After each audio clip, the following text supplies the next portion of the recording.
बहुत समय पहले एक राजा था जो बहुत ही दयालु और समझदार था। राजा को हर किसी से अच्छा व्यवहार करना पसंद था, लेकिन उसकी सबसे अनोखी दोस्ती एक बंदर से थी। यह बंदर राजा का सबसे अच्छा दोस्त और सबसे वफादार साथी था। राजा ने उसे इतना प्यार किया कि उसे अपना अंगरक्षक बना लिया। अब वह बंदर राजा के साथ हर समय रहता था। राजा कहीं भी जाता, बंदर भी उसके साथ होता था। हर काम में बंदर राजा की मदद करता और उसकी सुरक्षा करता था। राजा का बंदर के प्रति इतना प्यार और विश्वास था कि उसे महल के अंदर आने जाने की पूरी छूट थी। बंदर महल में जहां चाहे वहां आ सकता था। राजा का बंदर बहुत ही आज्ञाकारी था। वह राजा के हर आदेश को तुरंत ही मानता था। जब राजा कहता मुझे पानी चाहिए, तो बंदर तुरंत जाकर उसे पानी लाकर देता। जब राजा सोने जाता तो बंदर उसकी निगरानी करता था ताकि राजा को कोई परेशानी न हो। शुरुआत में राजा की इस दोस्ती को देखकर उसकी प्रजा बहुत हंसी करती थी। वे कहते थे, क्या राजा ने अब एक बंदर को अपना अंगरक्षक बना लिया है?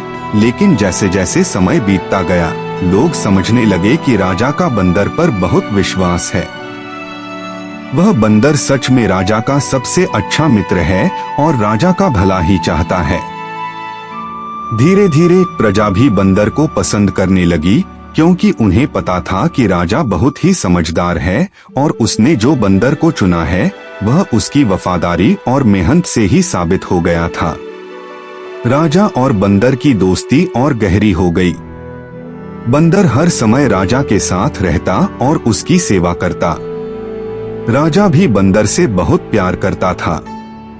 वह हमेशा अपने बंदर से कहता, तुम मेरे सबसे अच्छे मित्र हो। बंदर भी राजा को अपने जीवन का सबसे प्यारा दोस्त मानता था। वह हमेशा यह चाहता था कि राजा खुश रहे और उसे किसी भी तरह की परेशानी न हो। एक दिन की बात है, राजा दोपहर के समय अपने महल के शयन कक्ष में आराम से सो रहा था। बंदर राजा के पास ही बैठा था और उसकी निगरानी कर रहा था। वह राजा को किसी भी प्रकार की परेशानी से बचाना चाहता था। इतने में अचानक एक मक्खी महल के अंदर आई और सीधे राजा की छाती पर बैठ गई। बंदर ने यह देखा तो उसे गुस्सा आ गया। वह बड़बड़ाया, यह मक्खी किस हिम्मत से मेरे मालिक की छाती पर बैठी है?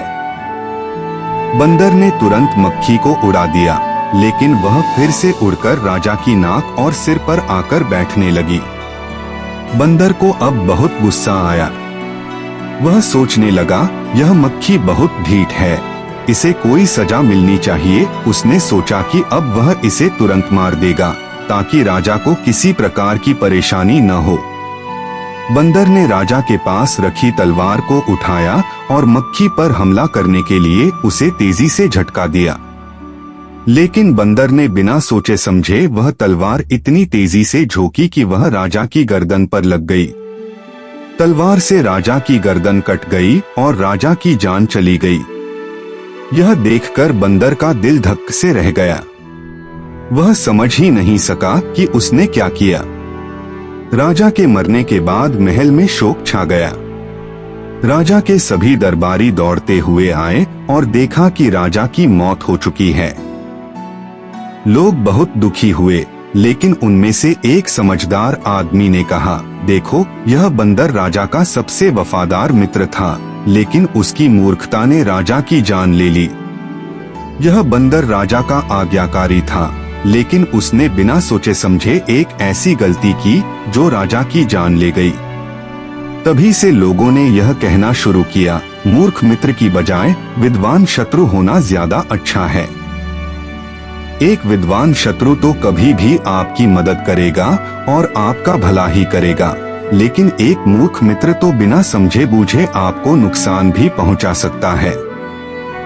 इस घटना के बाद सब समझ गए कि किसी भी व्यक्ति की वफादारी और मित्रता के साथ साथ उसकी समझदारी भी बहुत महत्वपूर्ण होती है।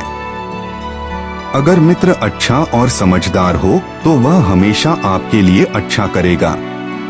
लेकिन अगर वह मूर्ख हो तो वह बिना सोचे समझे कोई बड़ी गलती कर सकता है, जैसे बंदर ने राजा के साथ किया। रिबिट। हेलो दोस्तों, मैं हूं आपका दोस्त टर्टल मैन। अगर आपको ये वीडियो अच्छी लगी तो इसे लाइक करें, शेयर करें और सब्सक्राइब करें। तो चलिए देखते हैं कि सबसे पहले सब्सक्राइब कौन करता है। रिबिट।